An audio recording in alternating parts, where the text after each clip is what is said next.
अक्सर आप कंफ्यूज रहते हो कंटिंजेंट लायबिलिटी है क्या, तो मैं बता दूं contingent liability actually real liability होती नहीं है। ये एक डाउटफुल वाली लायबिलिटी होती है जो अराइज हो सकती है फ्यूचर में।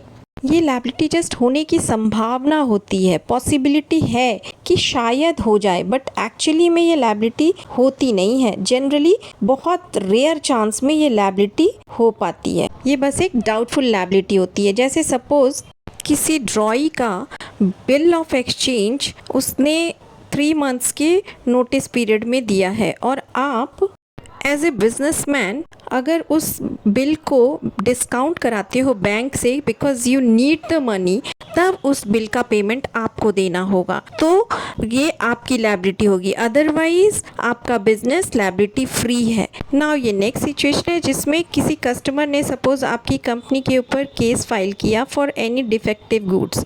अब जब तक कोर्ट का फैसला नहीं आ जाता तब तक आपके ऊपर लायबिलिटी होने के चांसेस बनी रहती है। शायद कोर्ट का फैसला पॉजिटिव हो, शायद नेगेटिव हो। अगर नेगेटिव होगा तो डेफिनेटली आपकी कंपनी को जुर्माना देना पड़ सकता है, बट ऑफ कोर्स उसके चांसेस भी बहुत कम हैं। तो डेफिनेटली वो एक आपने किसी फ्रेंड को लोन लेने के लिए गारंटी के तौर पे अपनी गारंटी दी। अब अगर वो लोन आपके फ्रेंड ने बैंक को नहीं चुकाया तो बैंक में एज अ गारंटर आपको वो लायबिलिटी देनी पड़ सकती है, तो वो भी आपके लिए एक कंटिंजेंट लायबिलिटी है for that rare situation. Hope you understood. So आज से आप ये याद रखना कि शेड्यूल 3 में कंटिंजेंट लायबिलिटी हमेशा नोट्स टू अकाउंट्स में दिखाते हैं, ये कभी भी बैलेंस शीट के अंदर नहीं आती। कोई भी contingent liability notes to accounts में ही आती है, शेड्यूल 3 के बैलेंस शीट में।